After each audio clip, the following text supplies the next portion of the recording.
저,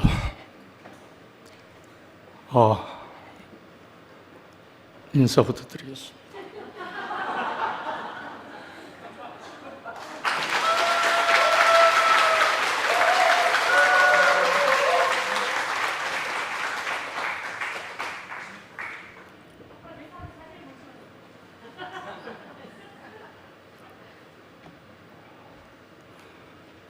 제가 교회 온 지 처음으로 이렇게 가슴이 떨려온 건 처음입니다. 늘 당당했고 늘 떠들었던 제가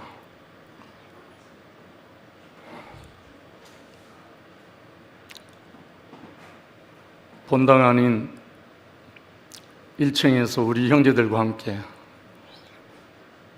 교통한다고 생각하면서 일주일 전부터 가슴이 너무너무 떨리는 거예요.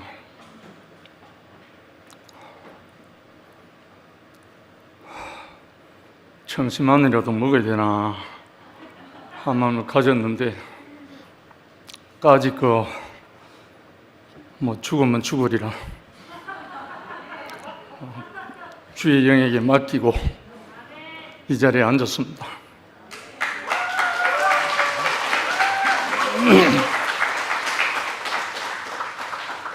사실 이 자리 별다른 자리가 아니고요, 우리 모든 형제 자매들이 함께 앉아서 말씀을 선포할 자리입니다. 누구든지, 오늘 제목이 아무든지 나를 따라오려거든 자기를 부인하고, 이 말씀 제목으로 본문을 한번 읽겠습니다. 마태복음 16장 15절로 25절입니다. 조금 길지만 함께 읽어보겠습니다. 함께 읽겠습니다. 가라사대 너희는 나를 누구라 하느냐? 시몬 베드로가 대답하여 가로되 주는 그리스도시요 살아계신 하나님의 아들이시니이다. 예수께서 대답하여 가라사대 바요나 시몬아 내가 복이 있도다. 이를 내게 알게 한 이는 혈육이 아니요 하늘에 계신 내 아버지시니라. 또 내가 너에게 이르노니 너는 베드로라. 내가 이 반석 위에 내 교회를 세우리니 음부의 권세가 이기지 못하리라.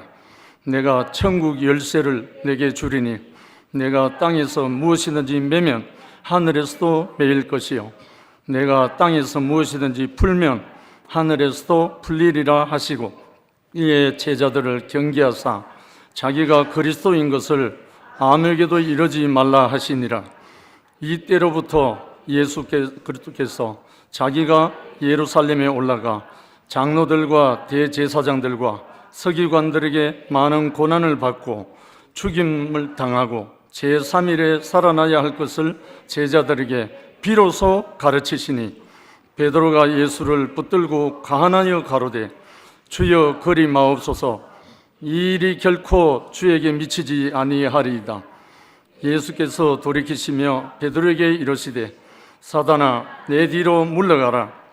너는 나를 넘어지게 하는 자로다. 내가 하나님의 일을 생각지 아니하고 도리어 사람의 일을 생각하는도다 하시고, 이에 예수께서 제자들에게 이르시되 아무든지 나를 따라오려거든 자기를 부인하고 자기 십자가를 지고 나를 쫓을 것이니라.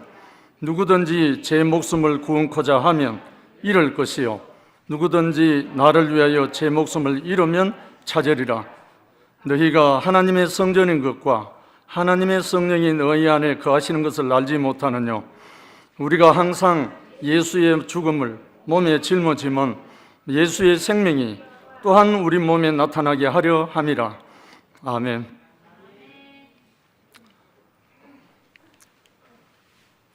이 중에서 24절, 25절 말씀을 갖고 함께 교통하도록 하겠습니다.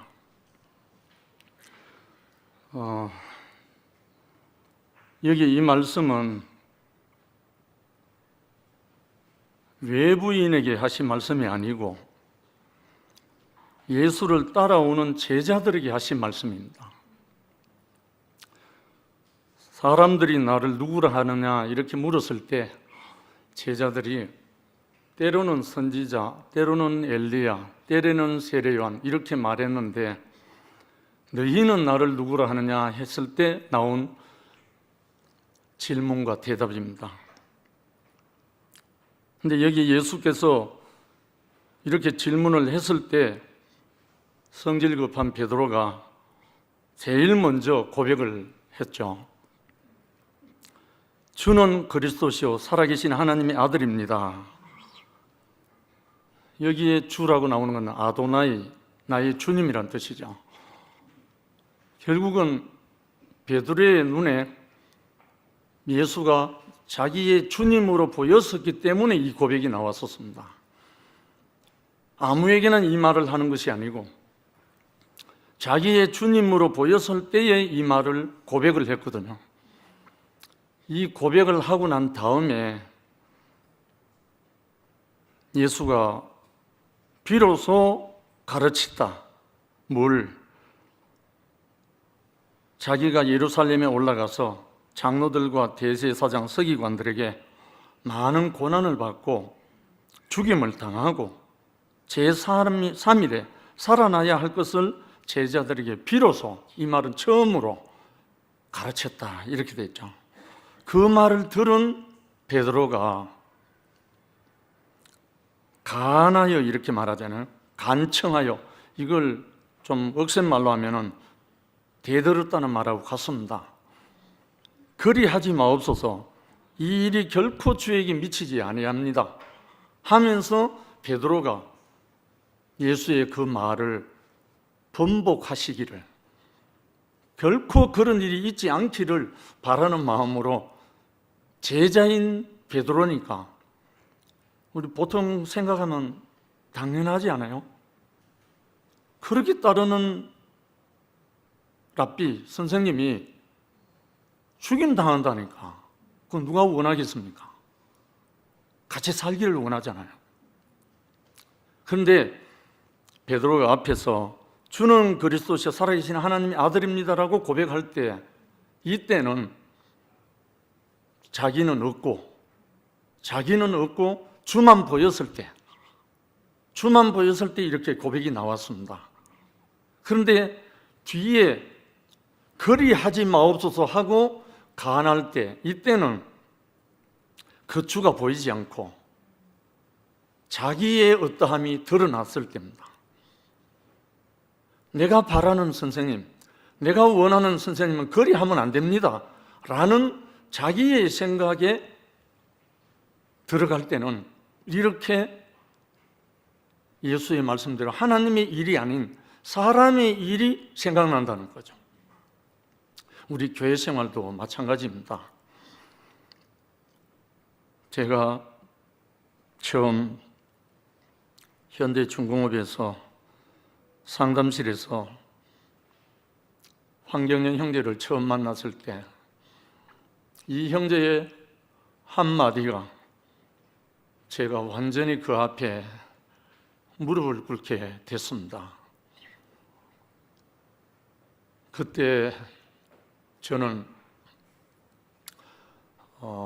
기도를 하는 사람이 돼서 각종 은사를 여러 가지 체험을 했습니다. 방언도 하고 예언도 하고 투시도 하고 병도 고치고 이런 각종의 은사를 체험했던 때였기 때문에, 그리고 또 성경 신구약을 거의 알고 있는 사람이었기 때문에 이 형제가 하는 말이 제가 처음으로 들려왔던 말이었습니다. 저는 그때까지 한 번도 내가 어두움이라고 생각해 본 적이 없었습니다.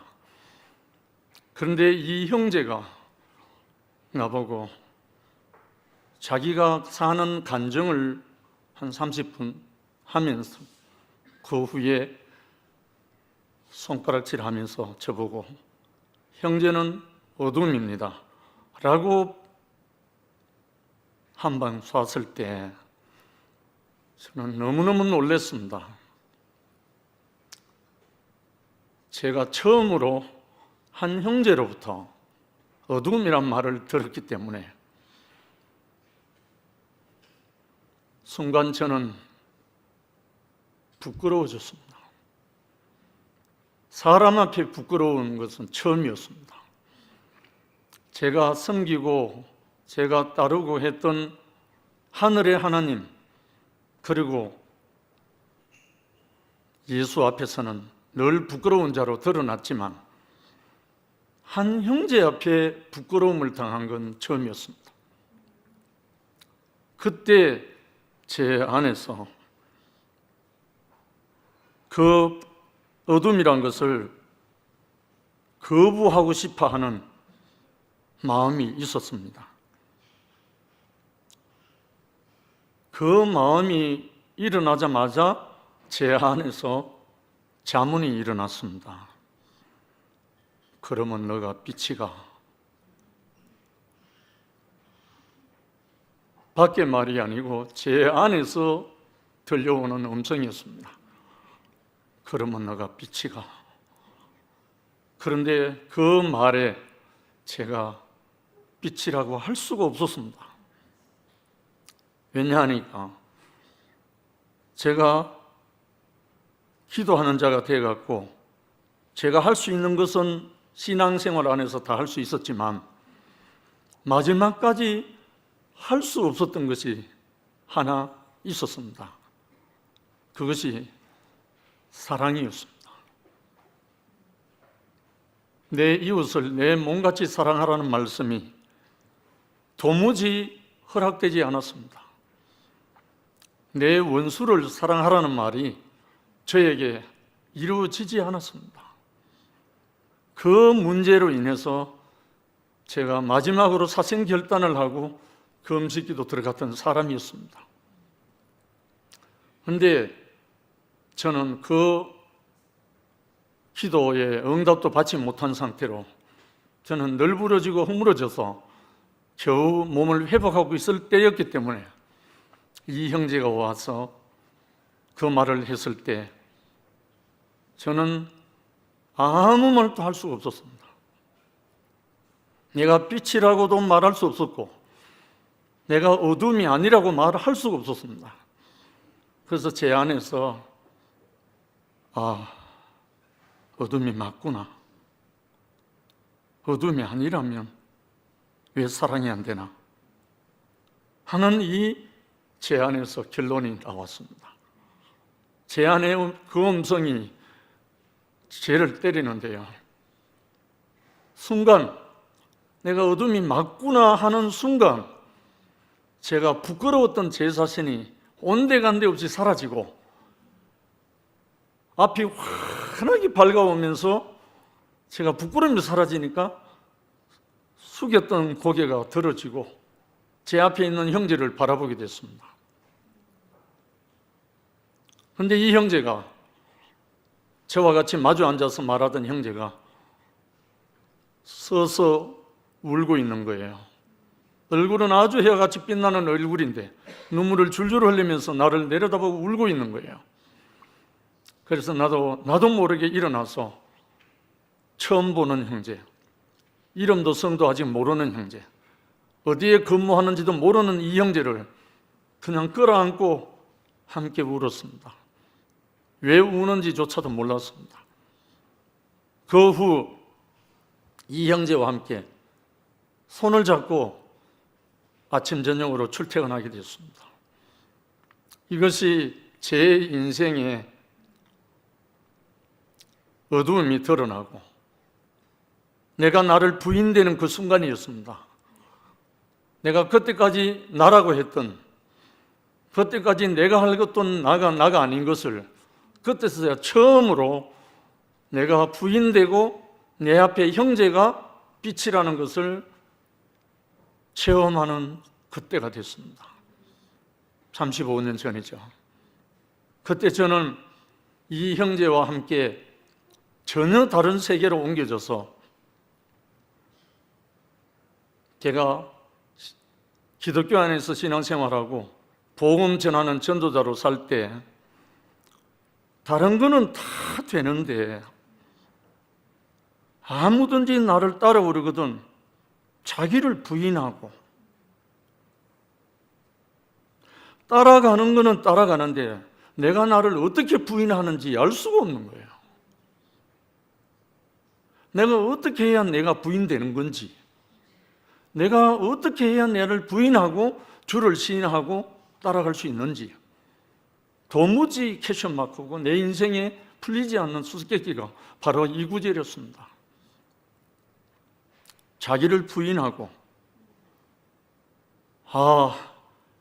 이 형제를 만난 그날 이후 저는 이 십자가와 자기를 부인하는 것이 뭔지를 어렴풋이 내 인생으로 시인하게 되면서 점점 제 인생이 가벼워지고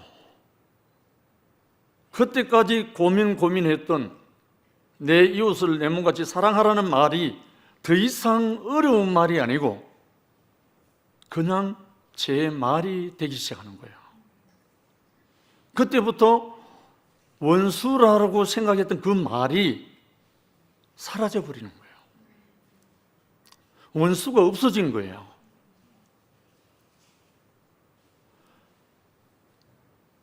아무리 사랑하려고 해도 안 되던 그 사랑, 아무리 원수를 사랑하려고 해도 안 되던 그 원수가 사라지고 내 인생 자신이 그 사람으로 하나가 되는 거예요. 그 경험, 그 체험을 하고 난 다음부터 한 일주일 후에 이엘레 목사님을 만났죠. 처음으로 울산에 오시게 됐죠. 황경희 형제가 연락을 했어. 근데 이분을 처음 만난 날 저녁에 많은 말씀을 하셨습니다. 지금 제게 남아있는 한 구절만 남아있습니다. 너는 흑인이 흑으로 돌아갈지니라. 이 한 말씀이 남아서 그때부터 이 형제로부터 들었던 어둠이란 말과 이 목사님을 통해서 받은 말씀, 흑이라는 말이 하나가 돼서 흑과 어둠이란 그것이 내 인생 전체를 완전히 휘감아서 어둠과 흑이 나하고는 분리될 수 없는 거예요. 그것이 내 인생의 본질인 거예요. 그 다음부터 저에게서 형제를 판단하고 정죄하는 그 모든 것이 원인무효되어 버렸습니다. 전혀 힘을 쓸 수 없는 거예요. 그래서 목사님 말씀을 들으면서 제가 교회를 오기 전에 정말 많이 했던 것이 금식기도였습니다. 금식하면 받는 것이 많이 있습니다, 사실은. 유명한 것은 구약의 다니엘서에 다 나오고요. 신약에도 많이 나오지만 참 금식은, 나의 기뻐하는 금식은 흉악의 결박을 풀어준다고 되어 있습니다. 그것이 풀려지지를 않는 거예요. 아무리 금식을 해도. 그런데 목사님과 교회를 만난 후에 이 금식이 뭐가 금식인지를 비로소 알게 됐잖아요. 동산 중앙에 있는 생명나무의 열매와 선악을 알게 하는 나무가 함께 있는데 생명나무의 열매는 임의로 먹고 마음껏 먹고 단 선악을 알게 하는 나무 열매만 먹지 마라. 이것을 먹는 날에는 정령 죽으리라 하셨던 이 말씀인 거예요. 그래서 제 눈이 감겼던 눈이, 선악은 밝아지고 생명에 대해서 감겼던 눈이 이 말씀이 들어오고 난 다음부터 선악의 눈은 감겨지고 생명의 눈이 밝아지고 나니까 금식이 무엇이 금식인지 알게 된 거예요. 발견하게 된 거예요. 선악을 안 먹는 것이 참 금식이었구나. 이것을 알고부터 나의 참 기뻐하는 금식은 흉악의 결박을 풀어주는 것이다라는 말씀이 풀려졌어요. 아, 선악과를 먹지 않는 사람은 흉악의 결박이 없구나. 다른 선악의 결박이 없기 때문에 거기에서는 항상 넘치는 기쁨과 생명에서 나오는 사랑으로 삶 자체가 이루어지는 거예요. 이것을 보면서 많은 분들이 보시기도 하셨는데요. 제가 교회에 와서 근 10수년을 한 사람이 좋은 걸 어떡합니까 하면서 춤추고 노래하고 남녀노소 할 것 없이 끌어안고 포옹하고 참 많이 풍기문란 많이 했죠. 풍기문란이라는 말은 제가 들은 말입니다. 그래서 어느 날 되니까 목사님이 저와 같이 끌어안기 시작하더라고요. 그전에 진짜 냉랭한 분이었잖아요. 그런데 저에게 이 선악의 결박이 풀려지고 나니까, 흉악의 결박이 풀어지고 나니까 남녀노소 할 것 없이 전부 다 내 몸인 거예요. 내 몸, 내 형제인 거예요. 그래서 제 인생이 아마 제 마음에, 몸은 내 몸인데 그 흉악의 결박을 풀어주신 그분의 영이 저에게 와서 모든 사람을 사랑하지 않으면 안 되는 그 마음이 밀려왔던 것 같아요. 그래서 그때 당시에 나이 드신 분들이 저를 굉장히 민망히 많이 여겼었습니다. 왜 아무나 끌어안으니까. 그래서 오늘 제 말씀의 키워드는 자기를 부인하고입니다. 여러분, 자기를 부인하게 되면 어떻게 되는지 경험해 보신 분은 알 거예요. 관계잖아요. 피조물과 하나님과의 관계고 사람과 사람과의 관계잖아요. 관계에서 행복이 나오고 관계에서 영생이 흐르고 관계에서 기쁨이 솟아나잖아요. 이 관계에서 내가 나를 부인하게 되면 상대는 안식합니다. 내가 나를 부인하면 상대는 기뻐하더라고요. 이것이 제가 제일 안 되는 것이 가정이었습니다. 집이었습니다. 오늘 오래간만에 우리 곽부인과 두 딸이 왔는데 정말 제일 안 되는 관계가 가정에서 안 됐었습니다. 왜? 너무 잘 안다고 생각하니까. 그런데 어느 순간부터 내가 나를 부인하기 시작했습니다. 저는 제 목소리가 커졌지만 지금은 우리 자매 목소리가 큽니다. 저는 할 말이 없어져 갑니다. 점점. 그런데 내가 부인되는 그 자리에서 평화를 누리더라고요. 결국은 내가 부인되는 그 자리가 뭐냐면 어둠이 드러난 자리고 그 자리가 흙인 거예요. 흙. 여러분, 흑토자를 보면 열십자 아래에 한일자가 붙어요. 이 십자가가 나라는 땅에 꽂히면 그게 나는 흙이에요. 십자가가 내게 꽂혔는데도 나는 아직 흙이 아니다. 그건 아직 십자가가 모르는 거예요. 십자가가 내게 꽂히면 나는 흙이라는 사실이 드러나 버려요. 그럼 흙으로 드러나면 나는 씨를 받아요. 씨를 자동적으로 받게 돼요. 그 씨가 무슨 씨겠습니까? 그리스도 씨잖아요. 결국은 나라는 흙밭에 그리스도가 심겨져서 그리스도가 자라는 거예요. 이 사실을 경험하면서 제가 저희 아버지 앞에 대구교회에 오고 난 다음에 아버지로부터 10여 년을 핍박을 받았습니다. 이단에 빠졌다고, 이단교회 앞잡이라고. 그래서 저희 아버님이 네가 집에 들어오면 나는 집 나가겠다, 그렇게 선포를 하는 바람에 저는 대구에 올라오더라도 저희 집에 못 가고 재성 형님 집에 가서 자고 교회 가고 내려가고 1년 동안 이렇게 했습니다. 그런 세월 지난 후에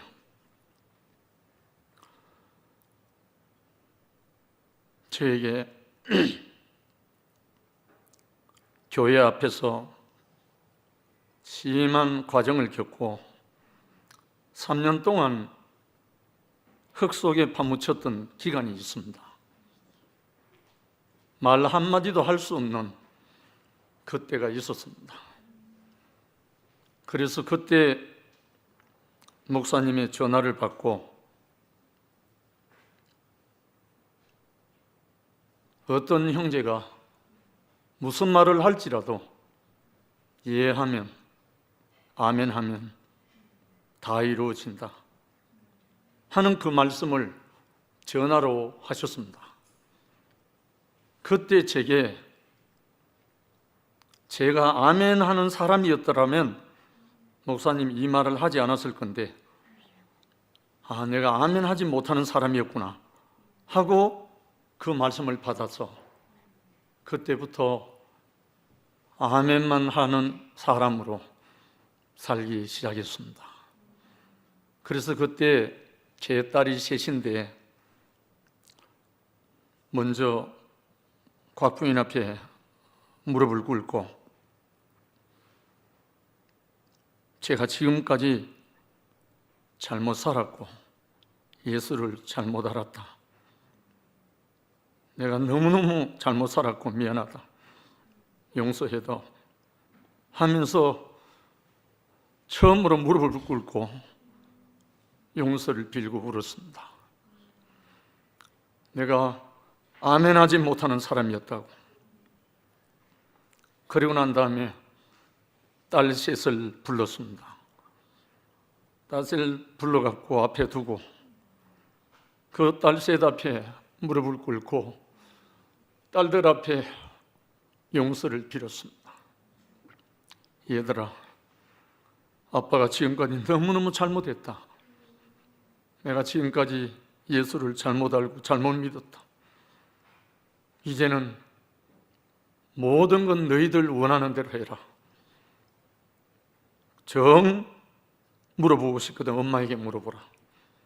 아빠는 너희들이 무엇을 원하든지 원하는 대로 다 오케이다. 그렇게 한 다음에 그렇게 멀었던 아이들이, 사이가 오만하지 못했던 세 딸이 가까워지기 시작하고 함께 놀기 시작했습니다. 그리고 난 다음에 울산교회 형제들 앞에 용서를 빌었습니다. 그래서 형제들이 무슨 말을 하든지 아멘만 하게 됐고 예만 하게 됐습니다. 그리고 나와 함께 그 직장에서 일하는 여직원들과 동료들과 상사에게 예만 하게 됐습니다. 그런데 그때부터 모든 사람들이 저를 좋아하고 저를 위해주고 그렇게 했었습니다. 참, 내가 무엇이기에, 내가 무엇을 알았기에 내가 이런 인생을 다시 예수 안에서, 정말 예수가 말씀한 아무든지 나를 따라오려거든 자기를 부인하고 뒤에 십자가를 지라는 말은 알겠는데 자기를 부인하는 것이 무엇인지 저는 도무지 모르고 건 오랜 세월을 가정과 사회에서 그렇게 살았었습니다. 그런데 알고 보니까 내가 누군지 몰랐던 것입니다. 내가 어떤 존재인지 이걸 몰랐던 것입니다. 그래서 목사님을 통해서 너는 흙이다. 형제를 통해서 형제는 어둠이다. 이 같은 말이 흙은 존재가 어둠입니다. 이 존재 안에서 나에게 빛으로 다가오는 형제가, 나에게 생명으로 다가오는 형제 자매들이 제 인생이 되고 연합이 되고 해서 제 인생이 온전히 들어질 수 있도록 예수가 누구였는지, 예수가 왜 자기를 부인하고라고 말씀을 하셨는지 저는 예수의 십자가에서 못 박혀서 꼼짝하지 못하고 그 죽는 그 자리에서 아버지요, 내 영혼을 아버지 손에 부탁하나이다. 아버지요, 내 영혼을 아버지 손에 부탁하나이다. 이것으로 당신의 인생을 부인하고 아버지만 시인하는, 자기는 부인되고 아버지만 시인하는 이분이 참 인생의 본이었구나. 내려오지 못한다는 그 말은 사실은 맞지만 진실이 아닌 거예요. 진실은 뭐가 진실인가? 아버지 앞에 내가 부인되는 그 아들이 진실인 거예요. 이 진실을 알고 난 다음부터 저는 아무것도 걸리는 게 없어졌습니다. 내가 부인되는 그 자리, 아버지만 계시고 아들은 아버지 안에 들어가는구나. 내가 따로 무엇이 있는 것이 아니고 아버지 안에 아들일 뿐이구나. 이것이 내 운명이고 내 위치고 내 정체성이구나. 이것을 알게 된 거예요. 그래서 저는 이 첫 시간에 내가 아무것도 우리 형제들하고 나눌 게 없고 내가 부인되는 자리예요. 내가 내 형제 앞에 내가 부인되는 자리예요. 마지막으로 저를 10수년 동안 핍박하던 그 아버지, 어느 해 설날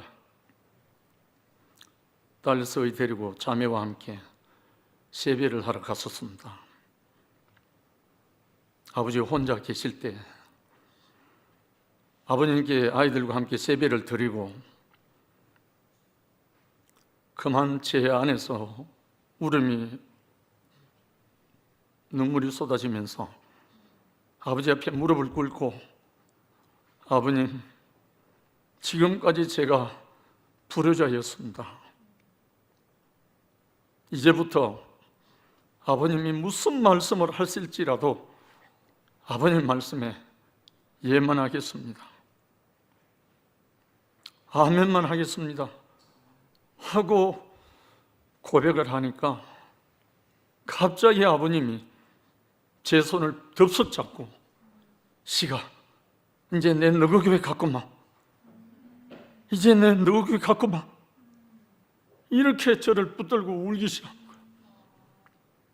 그 모습을 보고 아이들은 놀래가지고 그냥 뛰쳐나가버리고 자매와 함께 제가 아버지 앞에 무릎을 꿇고 아버지 앞에 화목제가 됐었습니다.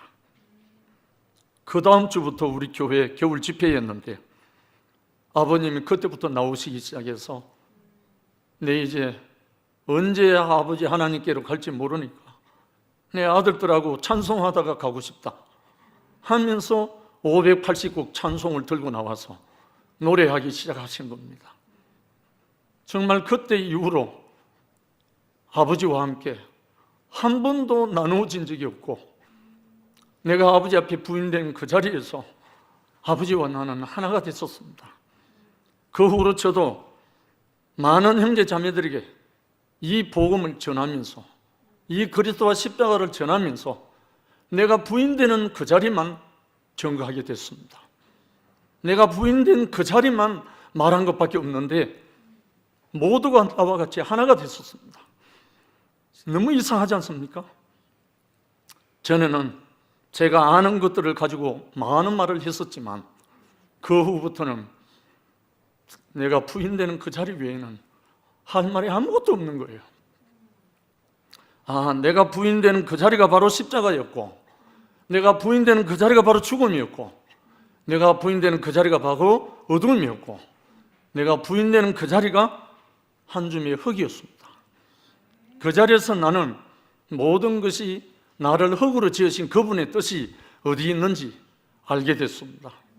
그래서 오늘 또 우리 형제 자매들과 함께 제가 눈을 뜨게 된 이 사실, 내가 흙이구나, 내가 어둠이구나 하는 것을 시인하는 그 자리에서, 근데 이상한 게요, 어둠인 것을 시인한 것밖에 없는데 그때부터 세상이 밝은 거예요. 어두운 것을 시인한 것밖에 없는데 그때부터 사랑할 수밖에 없는 사람으로 바뀐 거예요. 이거 어떻게 말로 다 표현할 수가 없어요. 그래서 제가 요즘 말씀드리는 것 중에 우리의 지각이 아니고, 우리의 생각이 아니고, 우리의 깨달음이 아니고 주의 영, 그리스도의 영이 우리를 덮을 때 우리는 하나님의 성령의 전이 되어버린다는 거예요. 마지막에 읽은 말씀이잖아요. 너희가 하나님의 성전인 것과 하나님의 성령이 너희 안에 거하시는 것을 알지 못하느냐. 이렇게 우리를 축복된 예루살렘에 허물어진 그 성전이 아니라 친히 하나님의 성령이 거하는 전이 되게 하시겠다는 그 말씀을 우리를 부르시고 택하시고 우리를 세우셨다는 사실입니다. 그래서 저는 요즘 원래 제가 70이거든요. 그런데 요즘 제가 맑은 기업에 영업을 나갑니다. 매일매일 나갑니다. 그러면 뭘로 나가는가? 이 어두움의 자리에서 나갑니다. 나를 부인하는 자리에서 나갑니다. 그런데 나가는데 이 세상 사람도 이걸 아는가 봐요. 불과 며칠 전에는요, 신용보증기금 전국 본점이 되고 있거든요. 새로 온 교체된 주임이라는 한 사람이에요. 이야기하고 나누는데 복사지 1320박스를 주문한 거예요. 복사지 1320박스 하면 1톤짜리 스타렉스를 가지고 13대입니다. 그러면 이거는 제가 꿈도 못 꿀 일이에요. 제 뭘로 가지고는 이런 걸 할 수가 없어요. 단지 나는 아무것도 할 수 없는 어두움과 내가 부인되는 자리에서 세상 사람들을 만나요. 그러나 내 유일한 소망은 내가 이 복음을 증거하길 수 있는, 이 복음이 증거될 수 있는 기회가 오기를 간절히 바라는 마음으로 오늘도 내일도 지금 매일 출근합니다. 아마 현대중공업에 있었을 때 이렇게 근무했으면 아마 뭐가 돼도 크게 됐을 거예요. 물론 우리 정진호 형제가 저에게 직분을 하나 줬죠. 형, 나는 부서장이지만 형은 제사장이잖아. 제 상담실에 와서 그런 말을 한 번 한 적이 있습니다. 그때부터 저는 인식이, 형제가 명예서니까 나는 제사장으로 살아야 되겠구나, 그런 마음이 들었었어요. 회사에서 직분 준 게 아니고 진호 형제가 저에게 직분을 준 거예요. 그때부터 저는 하나님의 제사장으로 삽니다. 이것이 제 영원한 직분입니다. 어디에서? 내가 나를 부인하는 자리에서. 그래서 눈을 뜬 사람이 되어서 눈 뜬 사람의 행진은 정말 행복하고 즐겁습니다. 이 인생을 살게 하신 주님을 영원히 찬양합니다. 감사합니다.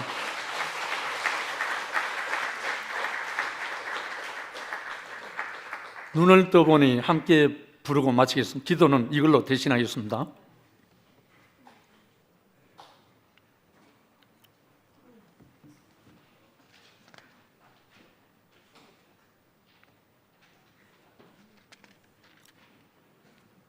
제가 교회에 와서 세 번째 지은 노래가 이 노래입니다.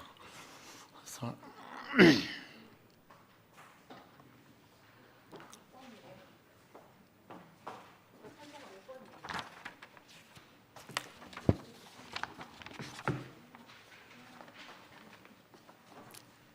다 함께 부르겠습니다.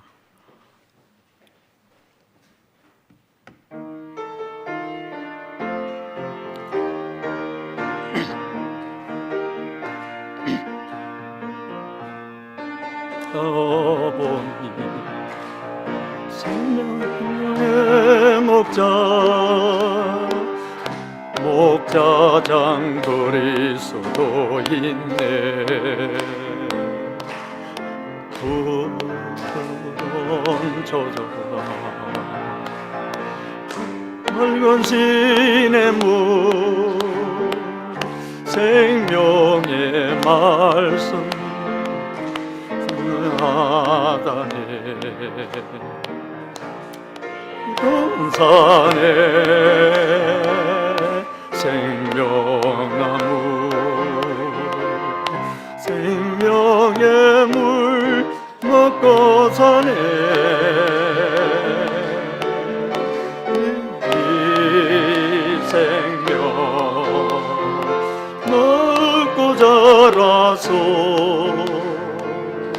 그래서도 바라보네.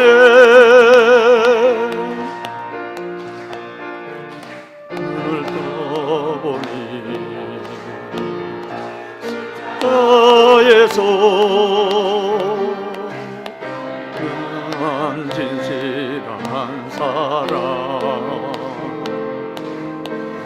생명의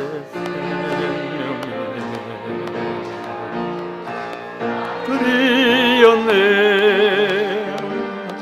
거듭나 새 사람 되게 하네. 이 동산에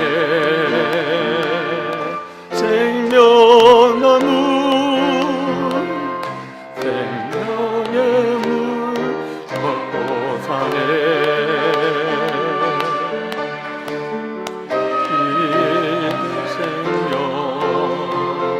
먹고 자라서 그래서도 바라보네. 눈을 떠보니 아이네. 푸른 노랑 시냇물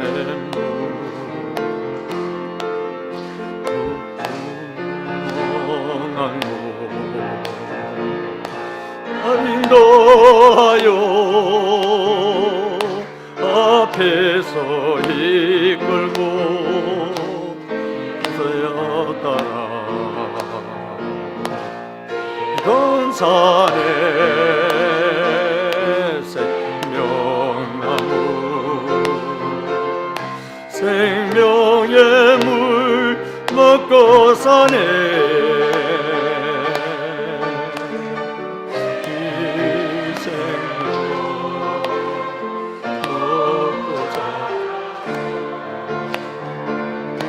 그래서도 바라보네.